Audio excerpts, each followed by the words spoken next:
الحمد للہ رب العالمین والعاقبۃ للمتقین والصلاة والسلام علی سید الانبیاء والمرسلین اما بعد فاعوذ باللہ من الشیطان الرجیم بسم اللہ الرحمن الرحیم یا ایہا الذین آمنوا اتقوا اللہ وکونوا مع الصادقین صدق اللہ مولانا العلی العظیم۔ بادِ توحید کے متوالو، شمع رسالت کے پروانوں، غوث و خواجہ اور رضا کے چاہنے والوں، آئیے سب سے پہلے ہم اور آپ نہایت ہی ادب اور احترام کے ساتھ اپنے اور ساری کائنات کے مرکز عقیدت جناب محمد الرسول اللہ صلی اللہ تعالی علیہ وسلم کی بارگاہ بے کس پناہ میں جس طرح سے میں آپ کو پڑھاؤں میرے ساتھ مل کر پورا مجمع بآواز بلند ہدیہ غلامی درود و سلام کے انداز میں پیش کر لیں۔ پڑھیں الصلاۃ والسلام علیک یا رسول اللہ،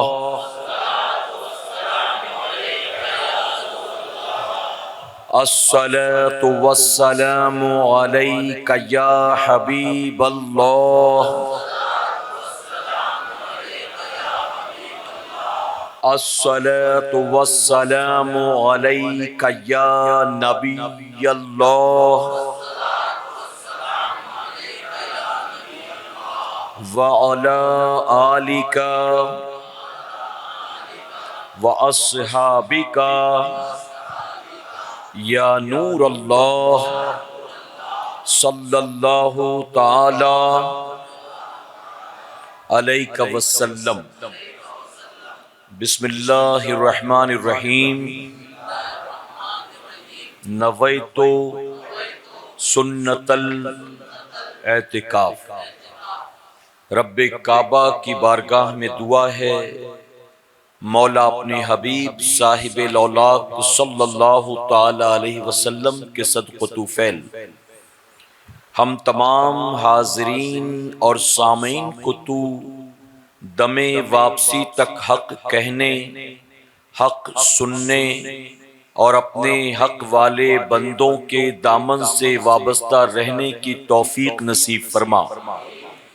ساتھ ہی بارگاہ رب العزت میں دعا ہے کہ میرے کریم اس سال جتنے تیرے بندوں اور بندیوں نے تیرے محبوب صلی اللہ علیہ وسلم کی 12ویں اور سیدنا سرکار غوث اعظم کی 11ویں منایا ہو، انہیں دنیا اور آخرت دونوں جہاں میں اس کا بہتر اجر عطا فرما، اور ہماری قیامت تک آنے والی تمام نسلوں کی گردن میں سیدنا سرکار غوث اعظم کی غلامی کا پٹا ڈال دے۔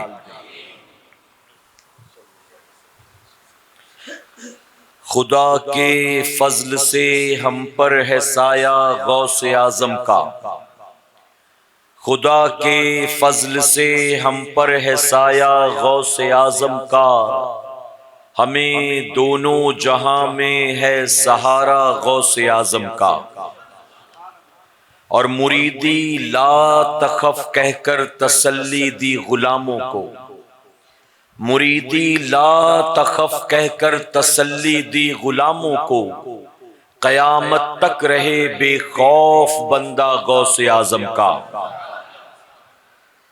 اور میرے امام نے یوں خراج عقیدت پیش کیا غوث اعظم کی بارگاہ میں، واہ کیا مرتبہ اے غوث اے بالا تیرا، واہ کیا مرتبہ اے غوث اے بالا تیرا، اونچے اونچوں کے سروں سے قدم اعلیٰ تیرا، اور سر بھلا کیا کوئی جانے کہ ہے کیسا تیرا، سر بھلا کیا کوئی جانے کہ ہے کیسا تیرا، اولیاء ملتے ہیں آنکھیں وہ ہے تلوہ تیرا۔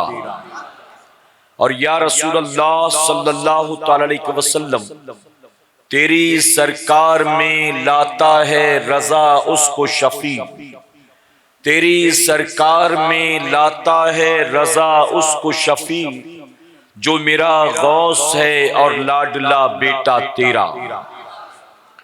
اور کسی شاعر نے بہت خوب کہا، ہمارے دین کی حقانیت کے یہ دونوں شاہد ہیں۔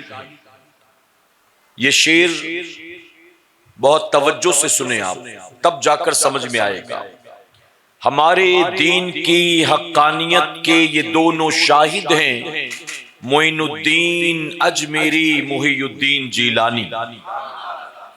میرے پیارے آقا علیہ الصلوۃ والتسلیم کے پیارے دیوانوں، سیدنا سرکار غوث اعظم کی نسبت والا بابرکت مہینہ پوری تیزی کے ساتھ ہمارے اور آپ کے سامنے سے رواں دواں، اور آپ جانتے ہیں کہ اس ماہ مبارک کا چاند ہوتے ہی پوری دنیا میں بسنے والے خوش عقیدہ سنی مسلمان مختلف انداز میں سیدنا سرکار غوث اعظم کی بارگاہ میں خراج عقیدت پیش کرنے کا سلسلہ شروع کر دیتے ہیں۔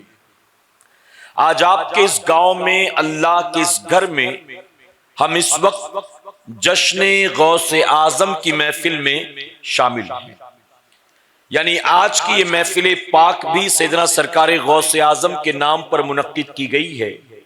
اللہ رب العزت محفل سجانے والوں کا سجانا اور ہمارا اور آپ کا اپنے گھروں سے نکل کر یہاں آنا قبول فرمائے۔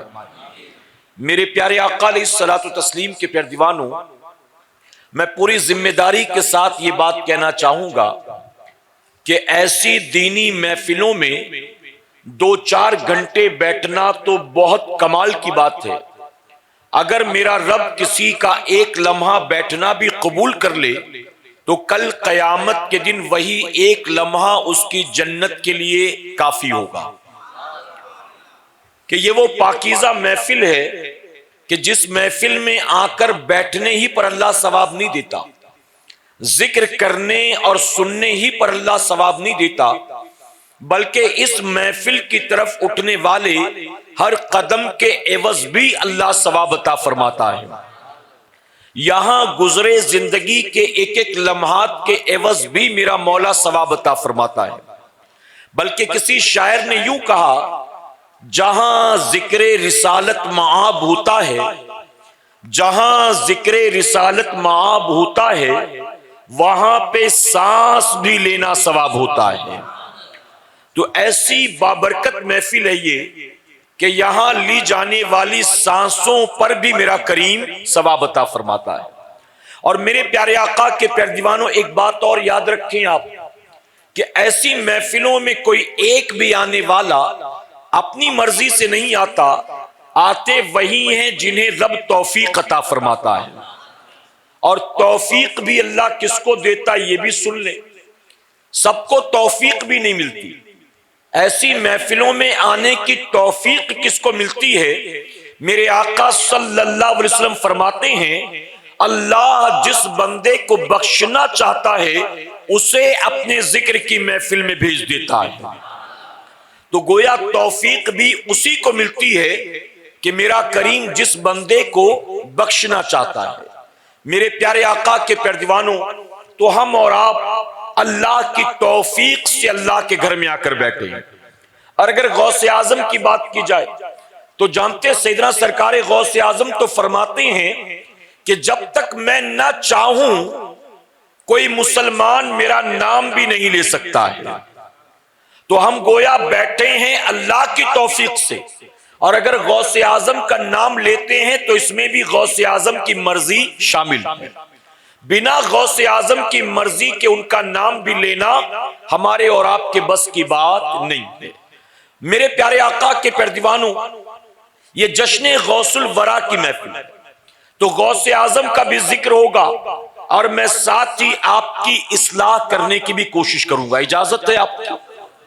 میرے پیارے آقا کے پیارے دیوانوں، عام طور پر ہمارے یہاں کیا ہوتا ہے، عام طور پر جب اولیاء اکرام کے نام پر محفلیں سجتی ہیں تو اکثر یہ دیکھا گیا کہ اولیاء اکرام کی کرامات زیادہ سے زیادہ بیان کی جاتی ہیں، اور اس کے پیچھے ریزن یہ ہوتا ہے کہ کرامات بیان کرو تو مجمع چارج رہتا ہے، ایکٹیو رہتا ہے۔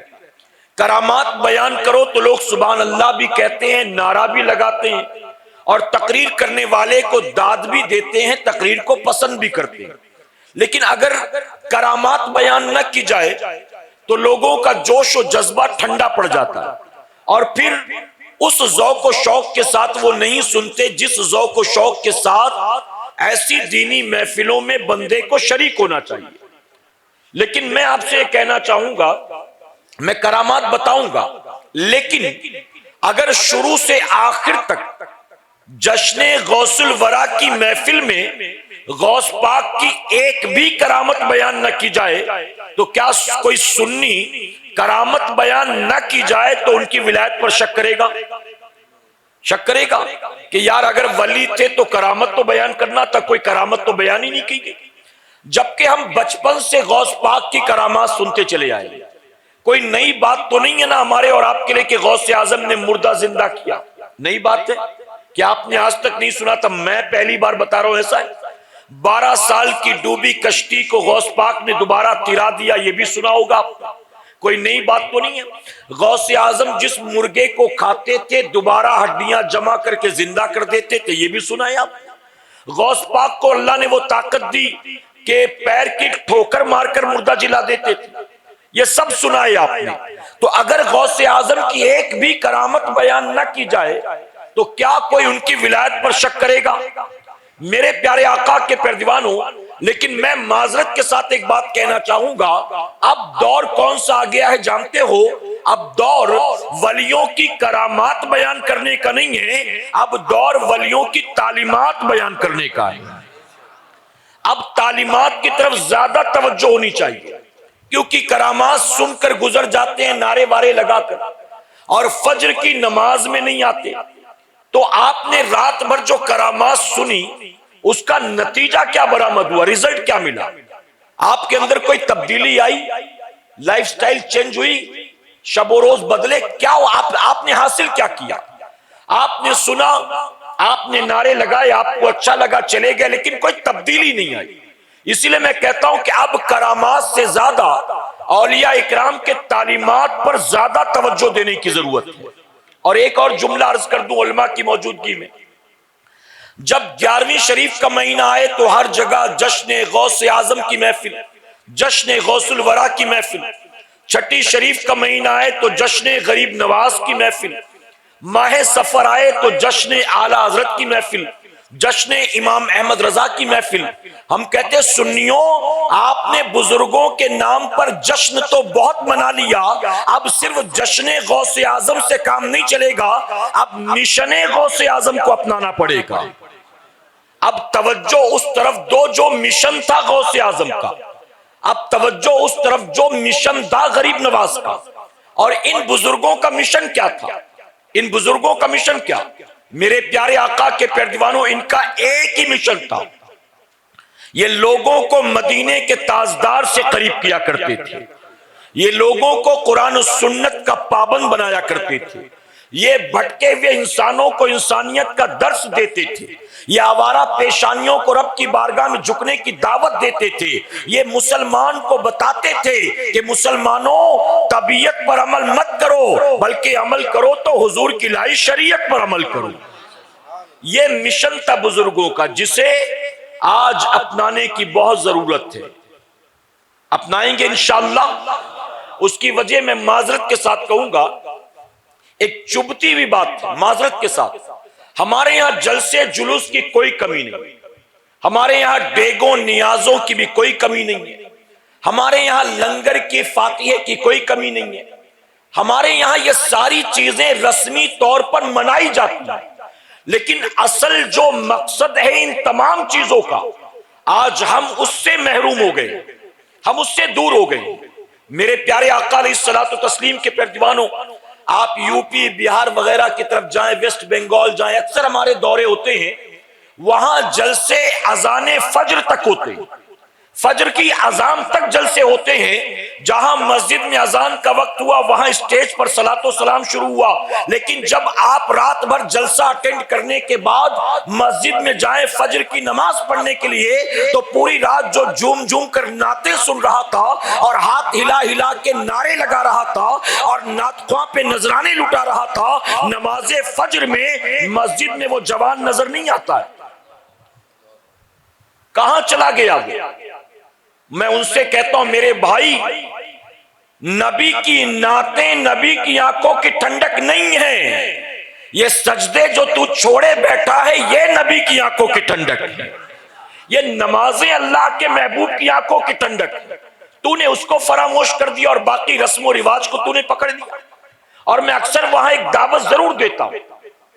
ہم اعلیٰ حضرت عظیم البرکت کے ماننے والے ہیں اور میرے امام نے فرمایا نماز عشاء کے بعد اگر دینی جلسے میں جانے کی وجہ سے نماز فجر قضا ہونے کا اندیشہ ہے تو فرماتے دینی جلسے میں جانا ضروری نہیں ہے، تو جا کر سو جا تاکہ فجر میں تیری آنکھ کھل سکے.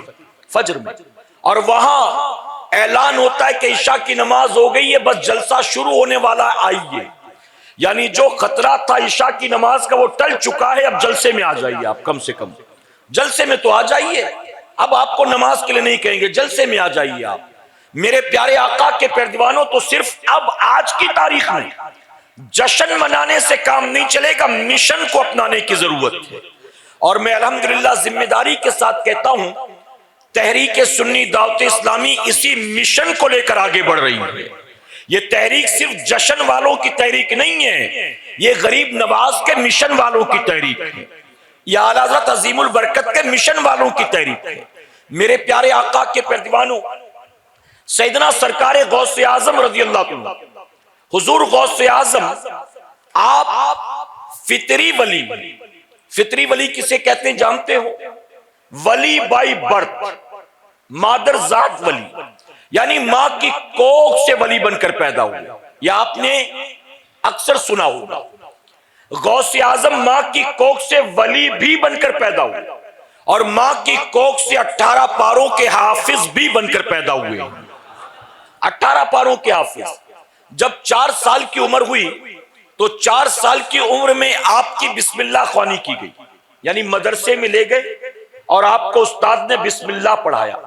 فرمایا کہ 4 سال کی عمر میں بسم اللہ خوانی، 18 پاروں کے پیدائشی حافظ، اور جب عمر 7 سال کی ہوئی تو آپ نے باقی بچے 12 پارے بھی حفظ کر لیے، یعنی 7 سال میں غوث اعظم پورے قرآن کے حافظ بن گئے. اس کے بعد 18 سال کی عمر تک آپ جیلان کے مختلف مدرسوں میں، مختلف درسگاہوں میں علم حاصل کرتے رہے 18 سال کی عمر تک. اب آپ سوچیں، ذرا غور کریں، غوث اعظم جب پیدا ہوئے تو آپ کی والدہ کی عمر تھی 60 سال. کتنی تھی؟ 60. جب 18 کے ہوئے تو 18 تک آپ جیلان میں علم حاصل کرتے رہے اور 18 سال کے ہوئے تو بغداد کی طرف آپ نے کوچ کیا. بغداد اس وقت علم کا مرکز تھا، علماء صوفیاء کا مرکز تھا. والدہ سے اجازت لے کر آپ بغداد کی طرف نکلتے ہیں. اب جب آپ کی عمر ہوئی 18 سال کی تو بتائیں ماں کی عمر کتنی ہوگی؟ 78 سال، 78 ایئرز. اس عمر میں بھی ماں نے اپنے بیٹے کو علم حاصل کرنے سے منع نہیں کیا، بلکہ ماں نے خوشی خوشی روانہ بھی کیا اور صدری میں 40 دینار بھی رکھ دیے یا 40 درہم بھی رکھ دیے. وہ جو راستے کا ڈاکوؤں والا واقعہ آپ نے سنا ہوگا. 18 سال کی عمر تاریخ میں آتی ہے. میرے پیارے آقا کے پیروانوں، پھر آپ پہنچے بغداد شریف. آپ نے وہاں جا کر وہاں کے مدرسے نظامیہ میں داخلہ لیا اور فرمایا گیا وہاں مدرسے میں علم حاصل کرتے رہے، تعلیم حاصل کرتے رہے. پھر مدرسے میں کتنے سال تک علم حاصل کیا جانتے ہو؟ غوث پاک نے بغداد کے مدرسے میں کتنے سال تک علم حاصل کیا؟ کسی نے پوچھا کہ آپ کب تک علم حاصل کرتے رہے تو حضور غوث اعظم خود فرماتے ہیں میں علم حاصل کرتا رہا، علم حاصل کرتا رہا حتیٰ کہ اللہ نے مجھے قطب بنا دیا. یعنی مقام قطبیت پر پہنچ گئے، تب تک علم حاصل کرتے رہے. اب یہ بیان کرنے کی اصل وجہ کیا؟ اصل وجہ یہ ہے میرے بھائی، غوث اعظم ماں کی کوکھ سے ولی بن کر پیدا ہوئے، 18 پاروں کے حافظ بن کر پیدا ہوئے، 7 سال کی عمر میں حافظ قرآن ہو گئے، اس کے باوجود 18 سال تک اپنے شہر میں علم حاصل کیا، پھر بغداد سفر کر کے گئے علم حاصل کرنے کے لیے۔ تو غوث اعظم نے کیا بتایا کہ بندہ ماں کی کوکھ سے ولی بن کر پیدا ہو تو بھی مدرسے میں جا کر علم حاصل کرنا ضروری ہوتا ہے۔ اور آج ہم اور آپ ماں کی کوکھ سے زیرو بن کر پیدا ہوئے، جاہل، بے پڑھے لکھے، کچھ بھی علم نہیں، اور اس کے باوجود بوڑھے ہو جاتے ہیں، استنجا کرنے کی تمیز نہیں ہوتی، بوڑھے ہو جاتے ہیں، غسل کے فرائض معلوم نہیں، غسل کتنی باتوں کی بنیاد فرض، غسل میں کتنی باتیں فرض مسئلہ معلوم نہیں۔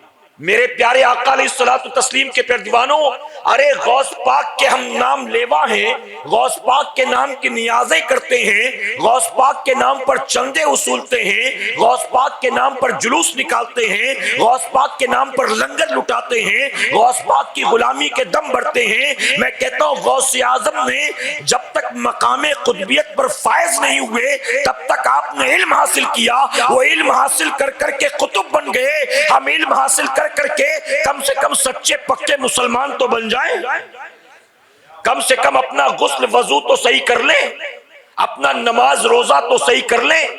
میرے پیارے آقا کے پیارے دیوانوں، آج 7 سال کا بچہ نہیں، 17 سال کے جوان سے پوچھو، 27 سال کے جوان سے پوچھو تو اسے بھی غسل اور وضو کے مسئلے معلوم نہیں ہوں گے، الا ماشاءاللہ۔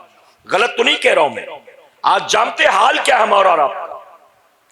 آج پوری دنیا میں امت مسلمہ کی رسوائی اور ذلت کی سب سے بڑی وجہ جو ہے، ریزنز بہت سے، لیکن سب سے بڑی وجہ دینی بیزاری، یہ جو دین سے بیزاری ہم اور آپ ظاہر کرتے ہیں، یہ جو دین سے ہم اور آپ دور ہو گئے۔ جانتے میرے نبی نے فرمایا تھا 1450 سال پہلے، آقا نے فرمایا تھا عالم بنو یا طالب علم بنو یا علماء کی بات سننے والے بنو، یعنی درس میں بیٹھو، ان کی محفل میں بیٹھو، ان کے ساتھ اٹھو بیٹھو، 3 چیزیں۔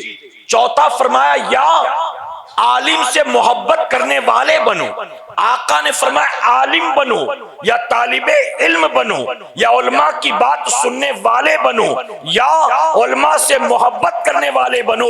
آقا فرماتے ان 4 میں سے کوئی ایک بنو، 5واں مت بننا ورنہ تم ذلیل ہو جاؤ گے، ورنہ تم ہلاک ہو جاؤ گے۔ میں کہتا ہوں پوری دنیا میں امت مسلمہ کی ہلاکت کی سب سے بڑی وجہ یہ ہے، نبی نے جس راستے پر جانے سے منع کیا تھا آج ہماری اکثریت اسی راستے پر چل پڑی۔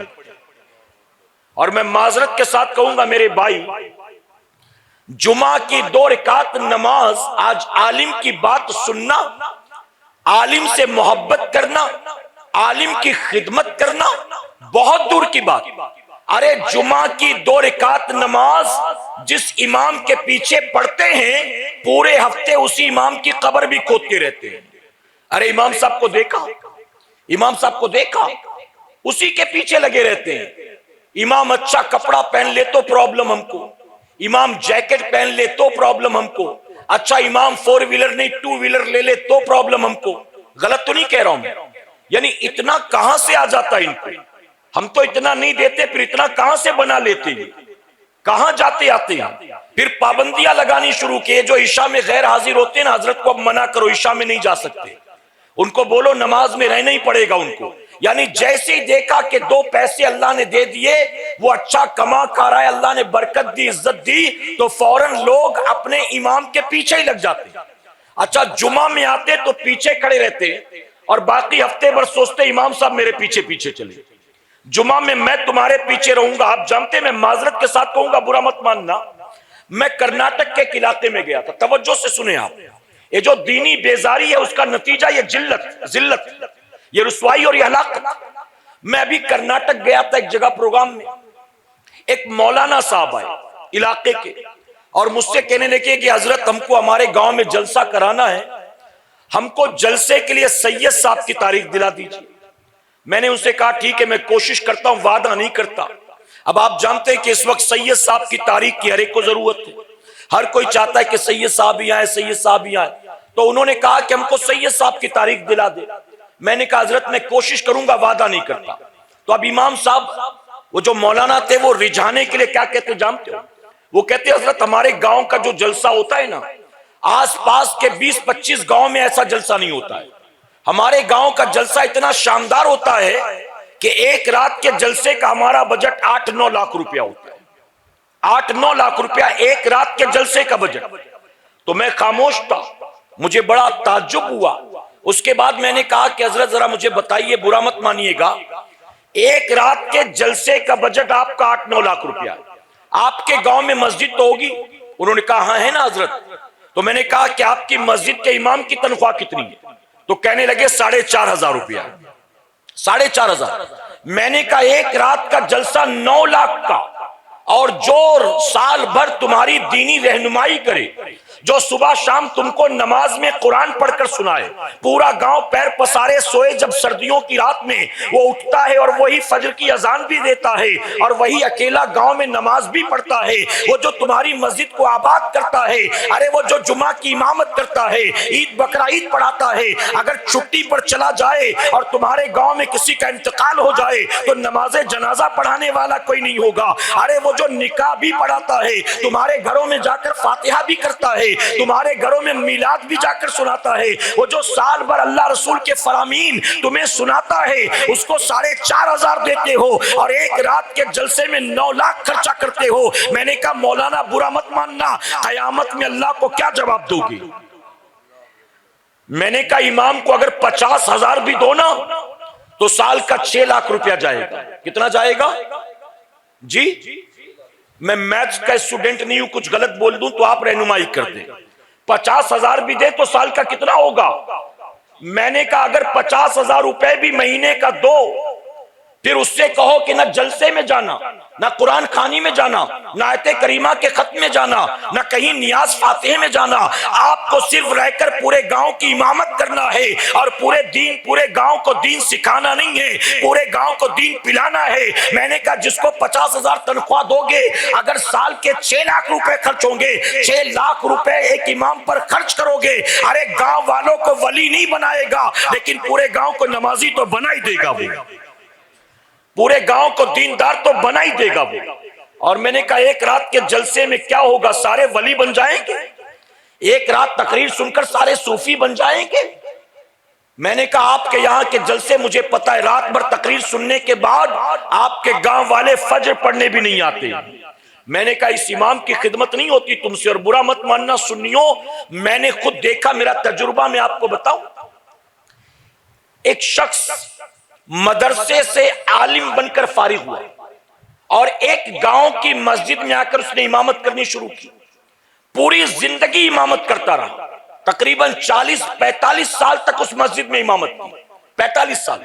جب وہ بوڑھا ہو گیا، آنکھ کمزور ہو گئی، ہڈیاں کمزور ہو گئی، آنکھوں کی بیماری لاحق ہو گئی، جب ڈاکٹر نے لکھا کہ آپ کی مسجد کے امام کی آنکھ کے آپریشن کے لیے 60,000 روپے خرچ لگے گا، 60,000 روپے لائیں تو ان کا آپریشن ہو، ان کی آنکھ صحیح ہو جائے، تو ان گاؤں والوں نے اپنی مسجد کے امام کے آنکھ کے آپریشن کے لیے گاؤں سے لے کر بمبئی تک 60,000 روپے چندہ جمع کیا۔ گاؤں سے لے کر بمبئی تک سب سے مانگ کر کہیں 500 کہیں 200 کہیں 1000 کہیں 2000 60,000 جمع کیا اور اپنی مسجد کے امام کی آنکھ کا آپریشن کروایا۔ اس نے زندگی جو اپنی دے دی، اپنی جوانی جس نے تمہارے گاؤں میں دے دی، اس کی آنکھ کے آپریشن کے لیے آپ نے نہ جانے کہاں ہاتھ پھیلایا، بھیک مانگا ہے اور گاؤں کی مسجد کے امام کو آپریشن کروایا ہے۔ اور 3 مہینے کے بعد جب محرم کا مہینہ آیا ہے تو اسی گاؤں میں 3 لاکھ کے تعزیے نکلے۔ یہ بتائیے دین بیزاری نہیں ہے تو اور کیا؟ مسلمان خود دین سے اتنا غافل ہے۔ اسی لیے میں کبھی کبھی کہتا ہوں مسجد کا امام امامت کرتے کرتے گاؤں میں بوڑھا ہو جائے، کبھی گاؤں کا چودھری لکھپتی اس کے لیے اسپیشل دسترخوان نہیں لگاتا، کہ امام صاحب آج آپ کہیں نہیں کھائیے گا، آج آپ کی میرے گھر میں دعوت ہے۔ دعوت بھی کب ہوتی ہے؟ جب کسی کا تیجا ہو، کسی کا 40واں ہو، کسی کی برسی ہو۔ ارے امام کہے گا کہ آج آپ نے دعوت کیوں رکھا، بات کیا ہے؟ تو جواب دے کہ کوئی بات نہیں ہے، بس میرا دل چاہتا تھا کہ میں آج آپ کی دعوت کروں۔ ایک بھی ہے تو بتا دو، اگر مسجد کا امام امامت کرتے کرتے بوڑھا ہو جائے، اس کی دعوت کرنے والا کوئی نہیں ہے، اس سے مسافہ کرتے ہیں تو اس کے ہاتھ میں رقم دینے والا کون ہے، اس کی خدمت کرنے والا کون ہے؟ اور اسی گاؤں میں اگر کہیں سے کوئی ننگ دھڑنگ آدمی آ کر چوک چوراہے پر بیٹھ جائے، جس کی ناک رال تھوک بہتی ہو اور ننگا بیٹا ہاہو کے نعرے لگاتا ہو، شام ہوتے ہوتے گاؤں کی عورتیں اس کو دودھ جلیبی کھلانے پہنچ جائیں گی، کہیں گی لگتا ہے گاؤں میں کوئی بابا آ گئے، گاؤں میں کوئی مجذوب آ گئے، کوئی ولی آ گئے۔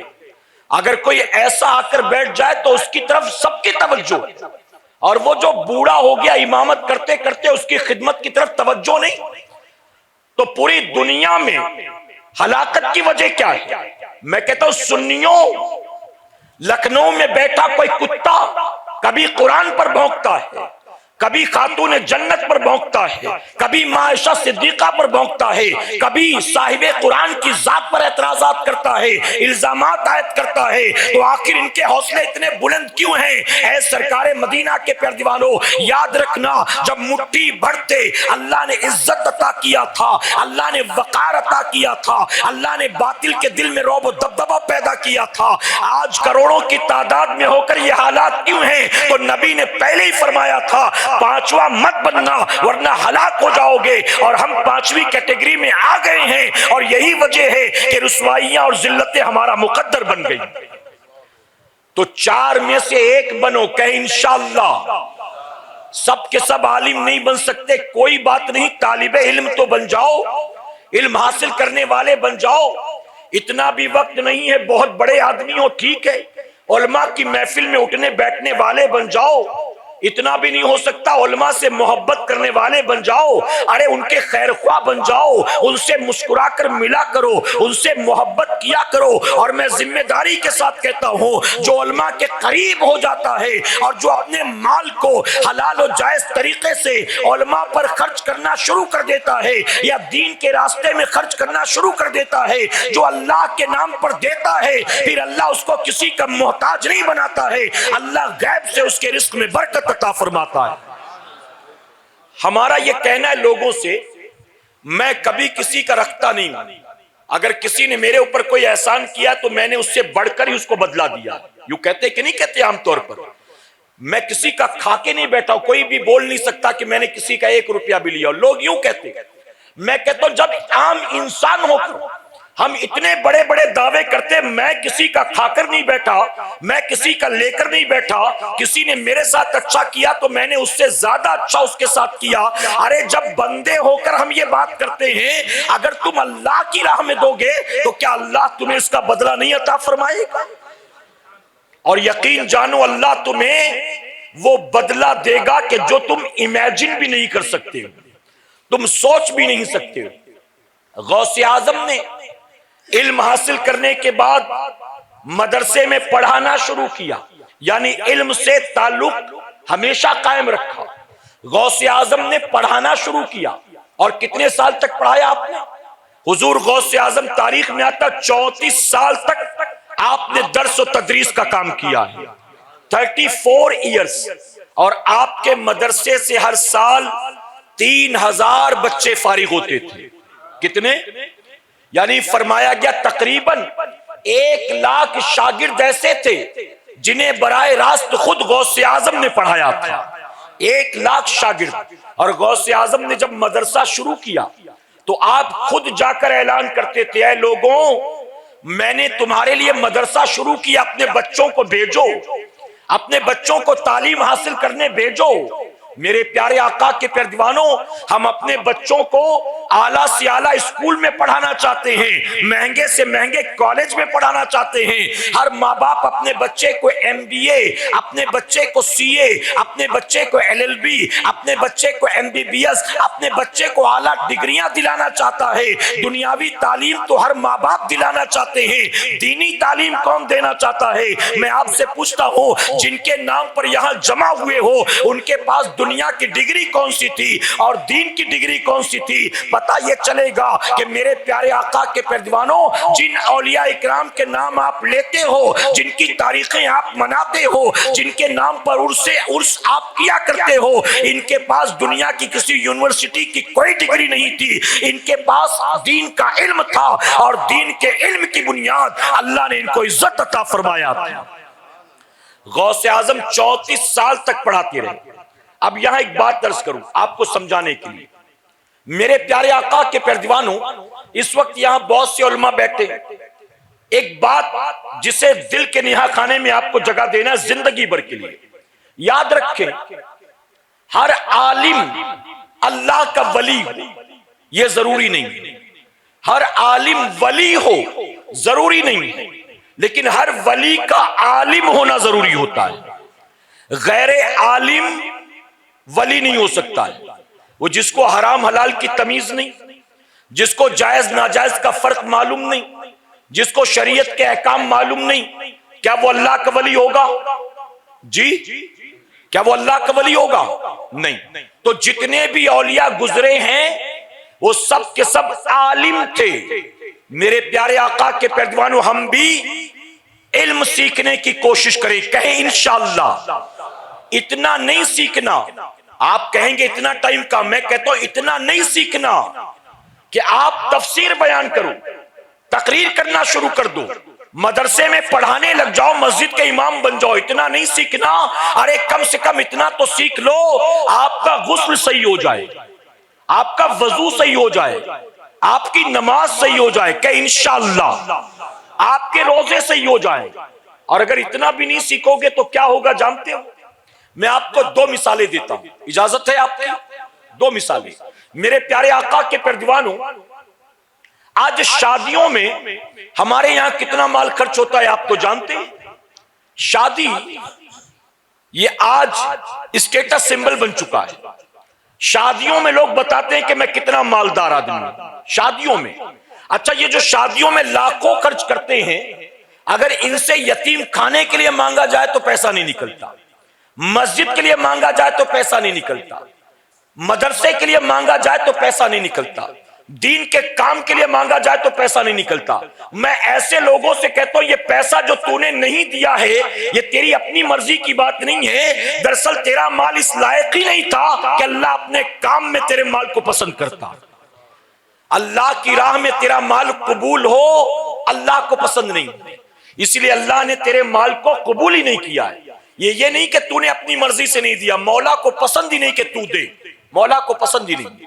شادیوں میں کتنا خرچ ہوتا ہے۔ ابھی میں UP کا دورہ کر کے آیا ایک علاقے میں، وہاں پر مجھے وہاں کے علماء نے بتایا کہ حضرت ہمارے یہاں اگر کوئی لڑکا گورنمنٹ جاب میں ہے تو گورنمنٹ جاب والے کو شادی میں 4 ویلر اور 20 لاکھ روپیہ ملتا ہے کیش، یعنی اس کا فکس ریٹ ہے۔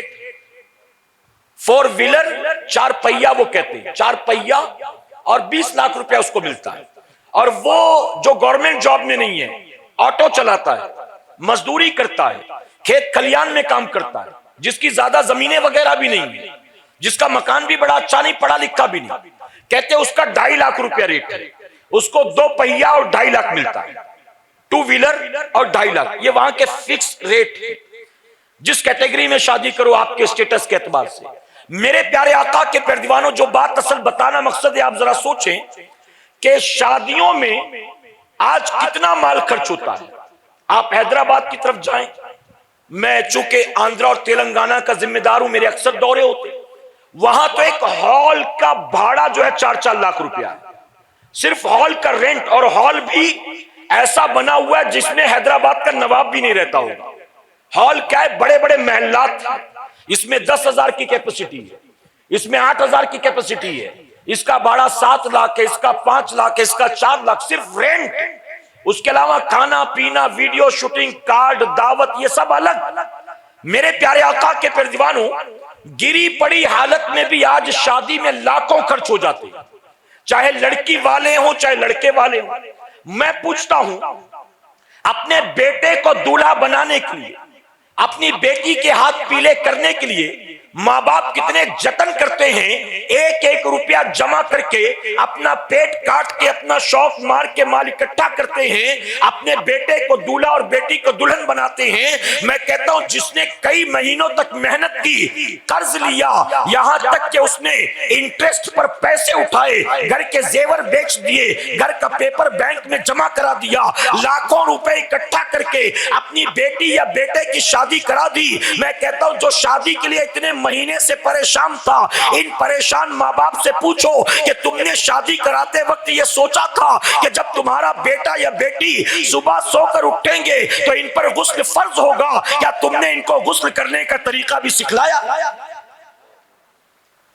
وہاں تک پہنچانے کے لیے لاکھوں خرچ کیے، لیکن نہانے کا سلیقہ نہیں سکھلایا تم نے۔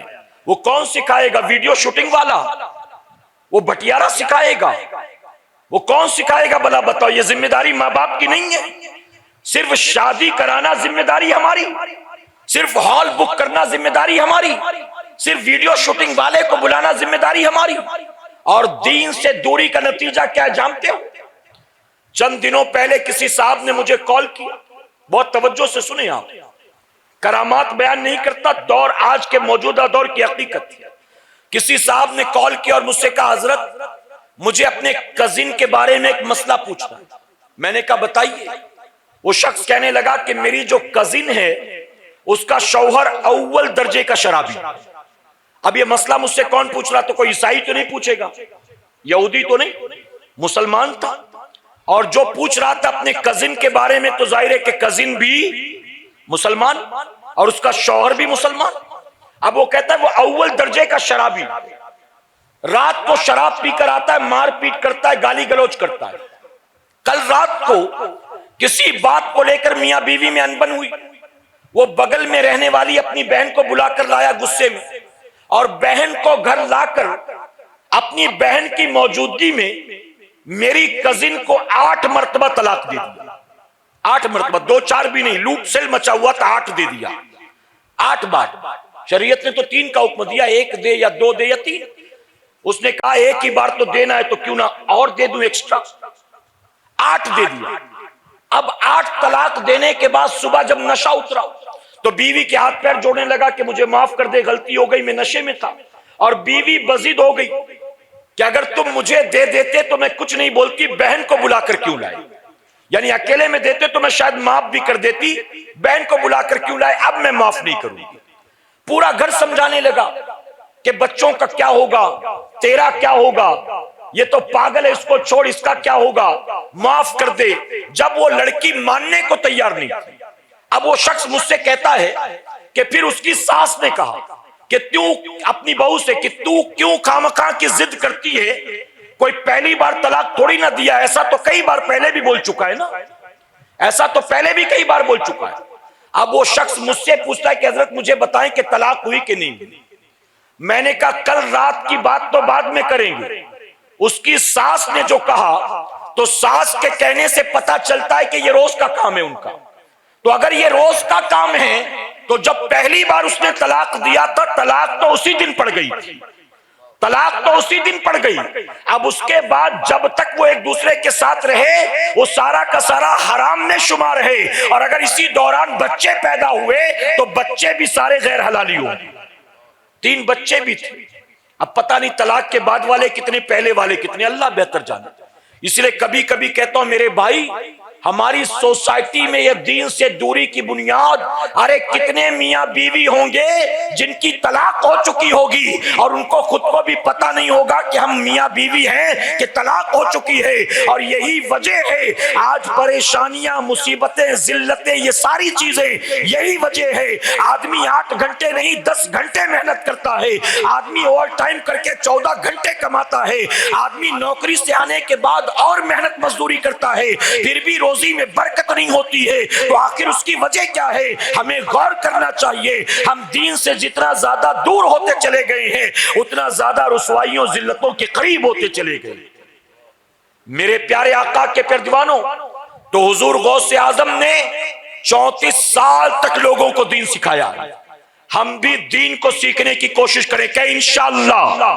اور ایک بات ذمہ داری کے ساتھ کہوں گا، سنیوں، اگر چاہتے ہو ہمارے بعد ہماری نسلوں کے ایمان و عقیدے کی حفاظت ہو، ہماری طرح وہ بھی خوش عقیدہ سنی مسلمان بنے رہیں، وہ بھی غوث اعظم کے نام لیوا بنے رہیں، تو آج صرف لنگر سے کام نہیں چلے گا، صرف نعروں سے کام نہیں چلے گا، صرف جلسوں سے کام نہیں چلے گا، صرف دیگوں سے کام نہیں چلے گا۔ اگر نسلوں کے ایمان و عقیدے کی حفاظت کرنا چاہتے ہو تو اپنے رشتے کو دین سے قریب کرنا ہوگا، علماء سے محبت کرنی ہوگی، اللہ کے گھر کا رخ کرنا ہوگا، حضور کی سنت پر عمل کرنا ہوگا، طبیعت کا گلا گھونٹ کے نبی کی لائی شریعت کو اپنانا ہوگا کہ انشاءاللہ۔ میں کہتا ہوں آج اگر کوئی حضور کی شان میں گستاخی کرے، چاہے وہ کوئی سادھو سنت ہو، چاہے وہ سو کالڈ مسلم ہو، اگر حضور کی شان میں کوئی گستاخی کرے تو ہمیں تکلیف ہوتی ہے کہ نہیں ہوتی؟ بتائیے، ہوتی ہے نا؟ ہمیں بڑی تکلیف ہوتی ہے۔ لوگ ان کے خلاف بولنا شروع کرتے ہیں، ایس ایم ایس کرتے ہیں، ان کے ویڈیوز کو وائرل کرتے ہیں، اپنے طور پر ان کا رد کرنے کی، مخالفت کرنے کی کوشش کرتے ہیں۔ میں کہتا ہوں سنیوں، دل پر ہاتھ رکھ کر ذرا بتاؤ، ارے غیر جب نبی کی گستاخی کرتا ہے تو وہ سن کر تمہیں تکلیف ہوتی ہے، لیکن صبح سے شام تک تم جتنے کام کرتے ہو، تم نے کبھی غور کیا ہے تمہاری ان حرکتوں سے کہیں تمہارے نبی کو تکلیف تو نہیں ہوتی؟ میں ذمہ داری کے ساتھ کہتا ہوں، اللہ کے گھر میں بیٹھا ہوں، تم داڑھی منڈاتے ہو نبی کو تکلیف ہوتی ہے، تم جھوٹ بولتے ہو نبی کو تکلیف ہوتی ہے، تم گانے گنگناتے ہو نبی کو تکلیف ہوتی ہے، تم فجر میں سوئے پڑے رہتے ہو نبی کو تکلیف ہوتی ہے، اپنے بوڑھے ماں باپ کے ساتھ بدسلوکی کرتے ہو نبی کو تکلیف ہوتی ہے، تم کسی عالم کی غیبت چغلی کرتے ہو نبی کو تکلیف ہوتی ہے، اپنے ہی مومن بھائی کو کھاتا کماتا دیکھ کر حسد کی آگ میں جلتے ہو نبی کو تکلیف ہوتی ہے، ارے تم فلمیں ڈرامے کھیل تماشے دیکھتے ہو نبی کو تکلیف ہوتی ہے، تم رات بھر پب جی کھیلتے ہو نبی کو تکلیف ہوتی ہے، تم رات بھر واٹس ایپ پر لگے رہتے ہو نبی کو تکلیف ہوتی ہے، تم ایک وقت کی نماز تو نہیں پڑھتے لیکن 6 گھنٹے آئی پی ایل کا میچ دیکھتے ہو نبی کو تکلیف ہوتی ہے۔ اپنی زندگی کے شب و روز کو دیکھو، غور کرو تو پتا چلے گا ہمارے ہر لمحے سے نبی کے دل کو نہ جانے کتنی تکلیف ہوتی۔ میرے پیارے آقا کے پیارے دیوانوں، ہمیں اور آپ کو اپنی لائف سٹائل کو چینج کرنا ہے کہ انشاءاللہ ہمیں اور آپ کو اپنے اوپر غور کرنا ہے اور اپنی زندگی کو سنوارنے کی کوشش کرنا ہے۔ غوث اعظم کی تعلیمات کو اپناؤ، غوث اعظم کی سیرت کو اپناؤ، غوث اعظم کے ملفوظات کو سنو، غوث اعظم کی تعلیمات پر توجہ دو اور غوث اعظم کے نقش قدم پر اپنے آپ کو چلانے کی کوشش کرو کہ انشاءاللہ۔ ایک بزرگ لکھتے ہیں اپنی کتاب میں، ایک مرتبہ ہم خانہ کعبہ کا طواف کر رہے تھے، دوران طواف ہم نے دیکھا ایک نوجوان خانہ کعبہ کے قریب زمین پر پیشانی کو رکھ کر زاروں قطار رو رہا، اور اس کی زبان پر صرف ایک دعا ہے، اللہ قیامت کے دن تو مجھے نابینا اٹھانا، اے اللہ میرے اعمال اس طرح نہیں ہے کہ میں لوگوں کا سامنا کر سکوں، اے اللہ بے حساب کتاب قیامت کے دن مجھے بخش دینا، مجھے معاف کر دینا، اللہ قیامت میں تو مجھے نابینا اٹھانا۔ وہ بزرگ اپنی کتاب میں لکھتے ہیں اس نوجوان کی دعا میں اتنا درد تھا کہ لوگ اپنی دعا بھول گئے، ہر کوئی اس کی دعا پر آمین کہہ رہا تھا، لوگ اس کے حق میں دعا کر رہے تھے، پتہ نہیں کتنا بڑا پاپی ہے، پتہ نہیں کون سا جرم کر کے آیا ہے، پتہ نہیں کس گناہ کے لیے معافی مانگتا ہے۔ وہ بزرگ کہتے ہیں بہت دیر تک وہ روتا رہا، رہا، اللہ کی بارگاہ میں گڑ گڑاتا رہا، یہاں تک کہ اس نے سجدے سے سر کو اٹھایا اور مکے کی ایک گلی کی طرف چل پڑا۔ فرماتے ہیں میرے دل میں جستجو پیدا ہوئی، ذرا دیکھوں تو صحیح ہے کون، ذرا دیکھوں تو صحیح اس نے گناہ کیا کیا ہے۔ وہ کہتے ہیں میں اس کے پیچھے پیچھے ہو لیا کہ ذرا ملاقات کر کے دیکھوں اور پوچھوں تو صحیح۔ بہت دور تک پیچھے پیچھے آتا رہا، اس کے چہرے پر نقاب پڑا تھا، میں اس کا چہرہ نہ دیکھ سکا۔ وہ کہتے ہیں کہ یہاں تک کہ میں لپک کر آگے بڑھا اور میں نے جھک کر اس کے چہرے کی طرف دیکھا۔ کہتے اس کا چہرہ کیا دیکھنا تھا، میرے پیروں تلے سے زمین پھٹ جاتی ہے۔ اللہ اکبر، وہ جو خانہ کعبہ کے پاس حالت سجدہ میں رو رو کر دعائیں کر رہا تھا، وہ وقت کا کوئی گناہگار نہیں تھا، بلکہ وہ علی ولیوں کے امام سیدنا عبد القادر جیلانی تھے، وہ امام حسن حسین کے بیٹے تھے۔ اللہ اکبر، کہتے میں دیکھا تو کانپ گیا۔ اللہ اکبر، اے سنیو اپنے دل پر ہاتھ رکھ کر ذرا جواب دو، جو ماں کی کوکھ سے ولی بن کر پیدا ہوتا ہے، اس کے توبہ اور استغفار کا یہ عالم ہے، اس کے تقوی کا یہ عالم ہے، اس کے خوف خدا کا یہ عالم ہے، اور ہم ماں کی کوکھ سے انگوٹھا چھاپ بن کر پیدا ہوئے ہیں۔ ہم قبر میں جائیں گے تو بھی انگوٹھا چھاپ ہی جائیں گے، لیکن ہمارا حال کیا ہے؟ ہم تو ناچ کر بھی توبہ نہیں کرتے، ہم تو فلمیں دیکھ کر بھی توبہ نہیں کرتے، ہم تو شادیوں میں ڈی جے بجا کر بھی توبہ نہیں کرتے، ہم تو ہلدی مہندی کھیل کھلا کر بھی توبہ نہیں کرتے، ہم تو ماں باپ کو جھڑکیاں دے کر بھی توبہ نہیں کرتے، ہم تو نگاہوں کی زبان کی آوارہ گردی کر کے بھی توبہ نہیں کرتے، ہم تو پانچ وقت کی نمازیں قضا کر کے بھی توبہ نہیں کرتے۔ ذرا سوچو قیامت میں ہمارا انجام کیا ہوگا؟ ارے وہ جو صرف پیر نہیں ہے، وہ جو تمام پیروں کے پیر ہیں، اس غوث اعظم کا حال یہ ہے، اللہ کی بارگاہ میں توبہ استغفار کرتے ہیں، اللہ کی بارگاہ میں گڑ گڑاتے ہیں، روتے ہیں۔ اور آج ہم غوث اعظم کے نام لیوا ہم کبھی اپنے نامہ اعمال میں جاگ کر بھی نہیں دیکھتے، ہم نے نیکیاں کتنی کر لی ہیں، ہم نے گناہ کتنے کر لیے ہیں۔ اے میری قوم کے جوانوں، میں تم سے پوچھتا ہوں، کل جمعہ کا مبارک دن ہے، کل جمعہ کی 2 رکعت نماز پڑھنے کے لیے پورا گاؤں امڑ پڑے گا،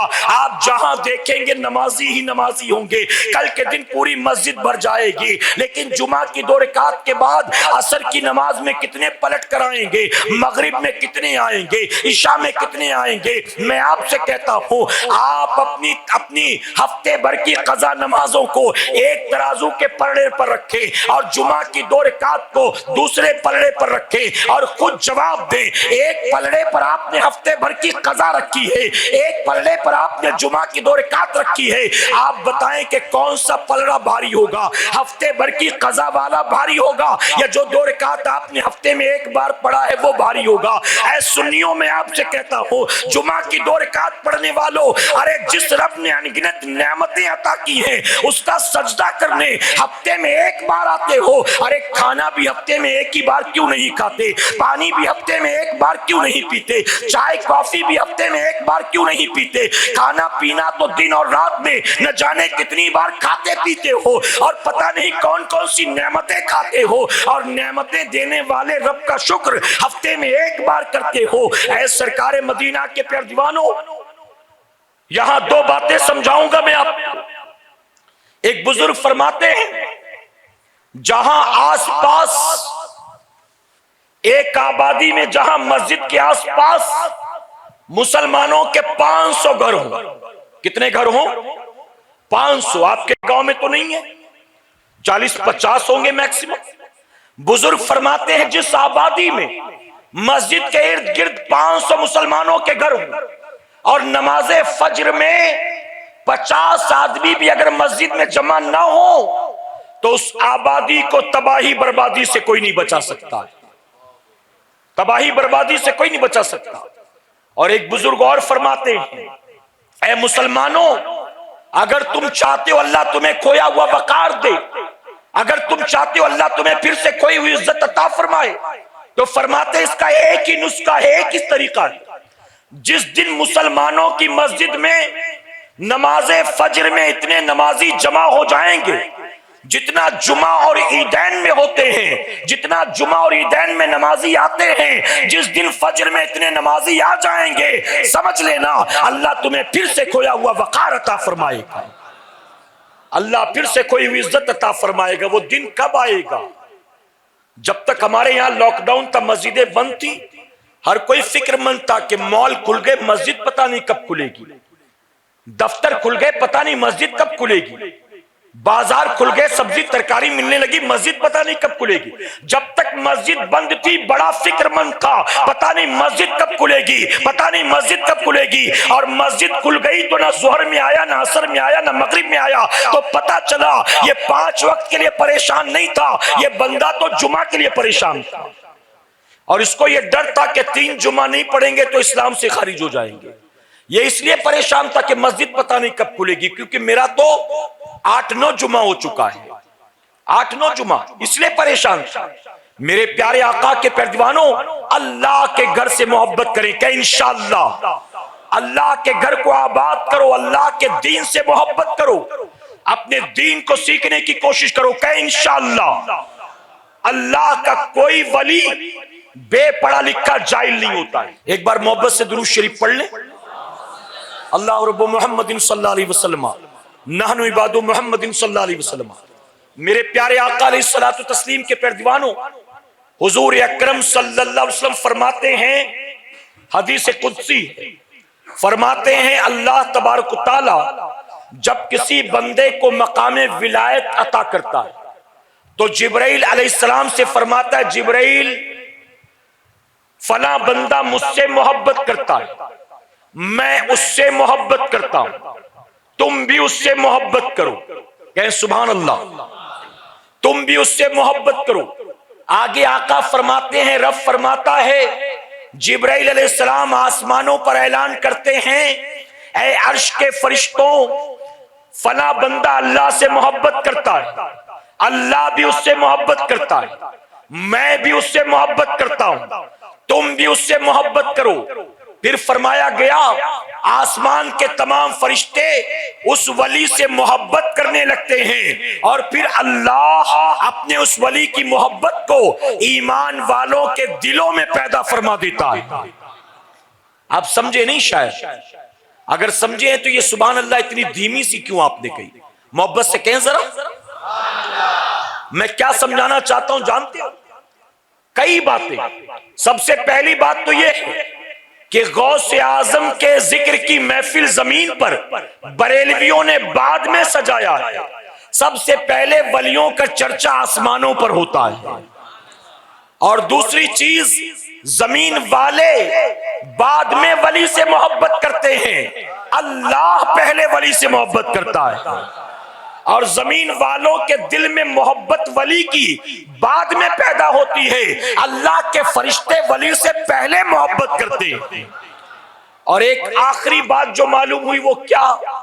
وہ یہ ہے کہ اللہ ولی کی محبت ایرے غیروں کے دل میں پیدا نہیں کرتا، ایمان والوں کے دل میں پیدا فرماتا ہے۔ یعنی غوث اعظم کی محبت صاحب ایمان ہونے کی دلیل ہے کہ یہ بندہ ایمان والا ہے۔ میرے پیارے آقا کے پیروانوں، حضور غوث اعظم فرماتے، اب میں کچھ محبت کی بات عرض کر دوں، اجازت ہے آپ؟ غوث اعظم فرماتے ہیں، ایمان تازہ ہو جائے گا آپ کا سن کر۔ میں نے اصلاحی باتیں پہلے کہہ دی، کیونکہ بہت سے لوگ ہوتے ہیں ان کی ایک لمٹ ہوتی ہے، اس لمٹ کے بعد وہ چلے جاتے ہیں، تو اس لیے میں نے کہا پہلے اصلاحی گفتگو ہو جائے تاکہ وہ جاتے جاتے کم سے کم یہ پیغام تو لے کر چلے جائیں۔ میرے پیارے آقا کے پیروانوں، اب آئیے محبتوں کی بات کریں۔ غوث اعظم فرماتے ہیں، اللہ نے مجھ کو ایک دفتر عطا فرمایا، ایک رجسٹر، اور اللہ نے فرمایا عبد القادر، اس میں تیرے قیامت تک آنے والے مریدوں کا نام لکھا ہوا ہے۔ اب جن جن کا لکھا ہے کہ سبحان اللہ۔ اچھا، جتنے لوگ یہاں بیٹھے ہیں ان میں سے اکثر کسی نہ کسی پیر سے مرید تو ہوں گے، کسی بھی سلسلے میں مرید تو ہوئے ہوں گے۔ آپ کو یاد ہوگا آپ نے جب بھی بیعت کی ہوگی تو آپ کے پیر نے یہی کہا ہوگا، کہو میں نے اپنا ہاتھ غوث اعظم کے ہاتھ میں دیا۔ یہی کہا نا آپ کے پیر نے، کہو میں نے اپنا ہاتھ غوث اعظم کے ہاتھ میں دیا۔ پتا چلا سلسلہ کوئی بھی ہو، ہاتھ جا کر پہنچتا ہے غوث اعظم ہی کے ہاتھ میں۔ یعنی چشتی بعد میں بنتے ہیں، جو چشتی سلسلے میں جائے پہلے وہ قادری بنتا ہے۔ ہم رضوی بعد میں قادری پہلے ہیں، برکاتی بعد میں قادری پہلے ہیں، نوری بعد میں قادری پہلے ہیں، اشرفی بعد میں قادری پہلے ہیں۔ تو کسی بھی سلسلے میں مرید ہو، ہر سلسلہ جا کر غوث اعظم سے ملتا ہے۔ اور اللہ نے کیا فرمایا؟ اللہ نے فرمایا عبد القادر، اس میں تیرے قیامت تک آنے والے مریدوں کا نام لکھا ہے۔ اب جس جس کا لکھا ہے وہی کہے گا، باقی چپ رہیں۔ جس جس کا لکھا ہے وہ کہیں۔ میں کہتا ہوں سنیوں، آخری پنے ہی پہ صحیح، کہیں نہ کہیں اپنا بھی لکھا ہوگا۔ اور جس کا لکھا ہے اس کو کیا ملا جانتے ہو؟ غوث اعظم فرماتے وہ دفتر لے کر میں جہنم کے داروغہ مالک کے پاس گیا، اور میں نے جہنم کے داروغہ مالک سے کہا مالک ذرا اس کو دیکھ تو صحیح، جس جس کا اس میں نام لکھا ہے اس میں سے کوئی جہنم میں آیا تو نہیں؟ جہنم کے داروغہ مالک نے الٹ پلٹ کر دیکھا، آخری پنے تک کھنگال لیا، اس کے بعد پکار کر کہا قسم اللہ کی عزت و جلال کی، اے عبد القادر جس جس کا اس میں نام لکھا ہے اس میں سے ایک بھی اب تک جہنم میں آیا نہیں ہے۔ غوث اعظم کو جلال آ گیا، آپ نے فرمایا مالک سن لے، ایک بھی اب تک آیا نہیں ہے اور قیامت تک ایک بھی آنے نہیں دوں گا۔ میرا امام پکار اٹھا، قیامت تک ایک بھی آنے نہیں دوں گا۔ میرے امام نے کہا پھر تو فائدہ ہے ان کا بننے میں۔ فرماتے قادری کر، قادری رکھ، قادریوں میں اٹھا، قادری کر، قادری رکھ، قادریوں میں اٹھا، قدر عبد القادر قدرت نما کے واسطے، قدر عبد القادر قدرت نما کے واسطے۔ غوث اعظم فرماتے ہیں میں اگر مشرق میں ہوں، میرا مرید مغرب میں ہے، اور مشرق میں رہ کر وہ مجھے مدد کے لیے بلاتا ہے، میں مغرب میں رہ کر اس کی مدد کرتا ہوں۔ اب یہ تو وہ مرید ہے جس نے مدد کے لیے پکارا، کوئی ایسی سچویشن میں ہو کہ پکار ہی نہ سکے تو اس کا کیا چھوڑ دیں گے؟ نہیں۔ غوث اعظم فرماتے ہیں میں اگر مغرب میں ہوں، میرا مرید مشرق میں ہے، اور مشرق میں اس کی سطر کھل جائے، میں مغرب میں رہ کر اس کو ڈھانک دیا کرتا ہوں۔ یعنی جو پکارے اس کی بھی مدد، اور جو نہ پکار سکے اس کی بھی مدد۔ اور غوث پاک مریدوں کی کیسے مدد کرتے ہیں؟ آپ فرماتے ہیں میرا مرید اس وقت تک نہیں مرے گا جب تک کہ سچی توبہ نہ کر لے۔ اور ایک مقام پر غوث اعظم نے اللہ اکبر، اللہ کے فضل و کرم سے غوث اعظم نے مریدوں کو کیا انعام دے دیا؟ فرماتے میں عبد القادر وعدہ کرتا ہوں اس وقت تک جنت میں قدم نہیں رکھوں گا جب تک کہ سارے مریدوں کو جنت میں داخل نہ کرا لوں۔ میں کہتا ہوں سنیوں مرید بن تو جاؤ، یہ داڑھی منڈا کے مرید بنے ہو، یہ جھوٹ بول بول کے مرید بن رہے ہو، یہ کم ناپ تول کے مرید بن رہے ہو، ارے مرید بن تو جاؤ۔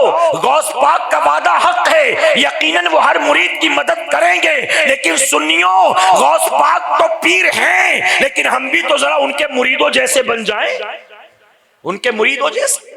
غوث پاک آپ نے سنا ہوگا اکثر نعرہ لگتا ہے غوث کا دامن نہیں چھوڑیں گے۔ غوث کا دامن یہ نہ سمجھو کہ کوئی جبے کا کپڑا ہے یا چادر کا ٹکڑا ہے یا ان کے کاندھے پر پڑی شال ہے، نہیں۔ غوث کا دامن کیسا جانتے ہو؟ روایتوں میں آتا ہے حضور غوث اعظم حج سے فارغ ہو کر آ رہے تھے، راستے میں ایک چور رات بھر بھٹکا، کچھ ہاتھ نہیں لگا تو گلی میں چھپ کر کھڑا ہو گیا کہ ابھی راہگیر یہاں سے گزریں گے تو کچھ نہ کچھ مال ہاتھ لگ جائے گا۔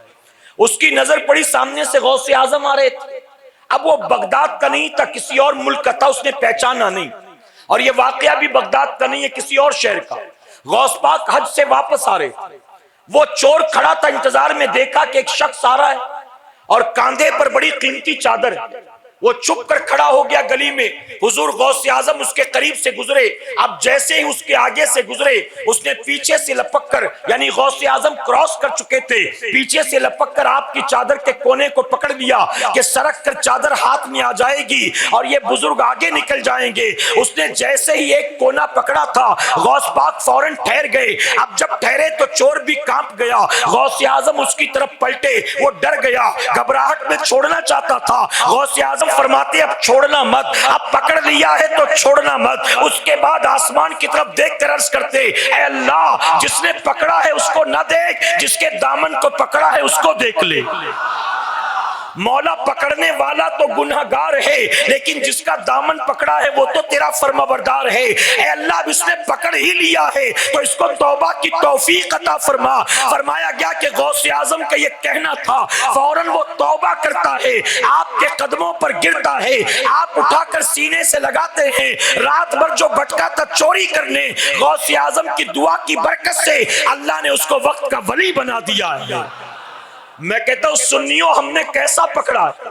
ارے چور پکڑ لے تو توبہ کی توفیق ہو جائے، چور پکڑ لے تو نمازی بن جائے، چور پکڑ لے تو ولی بن جائے۔ ہم نے تو بچپن سے دعویٰ کیا کہ غوث کا دامن نہیں چھوڑیں گے۔ میں کہتا ہوں کیسا ہم نے پکڑا ہے؟ ارے وہ چور تھا ولی بن گیا ہے، ہم تو بچپن سے پکڑے ہوئے ہیں، نمازی بھی نہیں بن سکتے، اب تک داڑھی منڈانا بھی نہیں چھوڑا۔ تو ہمیں اپنے آپ کو بدلنا ہے کہ انشاءاللہ جانتے ہیں غوث پاک کیسے مدد کرتے ہیں؟ اجازت ہو تو بتاؤں، تھکے تو نہیں آپ؟ میرے غوث پاک کیسے مدد کرتے جانتے ہو؟ ایک بزرگ بیان کر رہے تھے، ہماری جماعت کے عالم، تقریر ہو رہی تھی، 11ویں کا مہینہ تھا، عظمت غوث اعظم بیان کر رہے تھے، پورا مجمع آپ کی گفتگو کو سن کر سبحان اللہ کہہ رہا تھا۔ ایک بندہ آگے بیٹھا تھا، وہ سبحان اللہ نہیں کہہ رہا تھا، وہ ہر بات سن کر کہہ رہا تھا حق ہے، حق ہے، حق ہے۔ جب محفل ختم ہوئی، لوگ مصافحہ کرنے آئے تو انہوں نے اس کا ہاتھ پکڑا اور ہاتھ پکڑ کر کہا بیٹے سارے تو سبحان اللہ کہہ رہے تھے، تو اکیلا الگ سر میں جا رہا تھا، اکیلا حق ہے کہہ رہا تھا، بات کیا؟ تو اس نے کہا دراصل حضور بات یہ ہے کہ سارے سن کر کہہ رہے تھے اور میں تو دیکھ کے آیا ہوں، میں تو دیکھ کر آیا ہوں۔ بزرگ کو تعجب ہوا، آپ نے فرمایا کیا دیکھ کر آیا؟ اس نے کہا بتاؤں کیا دیکھ کر آیا؟ آپ نے کہا بتا۔ اس نے کہتا ہے دراصل میرا نام غلام رسول ہے، میں نو مسلم ہوں، ابھی مجھے کچھ وقت ہوا ہے مسلمان بن کر، میں مسلمان نہیں تھا، میرا کمبھار برادری سے تعلق، میں فلاں گاؤں کا رہنے والا ہوں، فلاں گاؤں کا، ہم کمبھار برادری کے سے تعلق رکھتے ہیں۔ ایک دن ایسا ہوا کہ پڑوسی گاؤں میں ہمارے ایک رشتہ دار کے یہاں شادی، تو صبح ہی سے ہم سارے کے سارے گھر والے تیار ہو کر وہاں شادی میں چلے گئے۔ میری 18-20 سال کی بیٹی ہے، ہم نے بیٹی کو گھر پر چھوڑا اور ہم نے اس کو کہا کہ بیٹی تو گھر کا سارا کام کاج نپٹا کر، برتن دھو کر، جھاڑو پوچھا کر کے، پانی بھر کے، شام ہونے سے پہلے تیار ہو کر تو بھی گاؤں میں آ جانا، شادی میں شریک ہو جانا۔ دونوں گاؤں کے درمیان زیادہ فاصلہ نہیں تھا، ایک چھوٹا سا راستہ تھا، لیکن اس راستے میں درمیان میں گھنی جھاڑیاں پڑتی تھی، یعنی راستہ مختصر تھا لیکن کچھ درخت گھنے درمیان میں پڑتے تھے، جنگل نما وہ راستہ بن جاتا تھا۔ میری بیٹی سارا کام کاج ختم کر کے وقت کے مطابق شام ہونے سے پہلے، اندھیرے سے پہلے گھر سے نکلی تیار ہو کر۔ جب میری بیٹی اس راستے پر پہنچی، گاؤں ختم ہوا، اس راستے پر پہنچی تو میری بیٹی نے دیکھا اس کے پیچھے پیچھے میری ہی گاؤں کے، میری ہی برادری کے 4 لڑکے چلے آ رہے تھے۔ ان چاروں لڑکوں کو دیکھنے کے بعد میری بیٹی پلٹی اور واپس گھر جانے لگی، تو لڑکوں نے کہا کہاں جا رہی؟ اس نے کہا پہلے تو کہیں اور جا رہی تھی، اب واپس گاؤں جا رہی۔ تو لڑکوں نے کہا ہم جانتے ہیں تو فلاں کے گھر شادی میں جا رہی ہے نا، ہم بھی وہیں جا رہے ہیں، تو واپس کیوں جا رہی؟ چل ہمارے ساتھ، ہم تجھے وہاں پہنچا دیں گے۔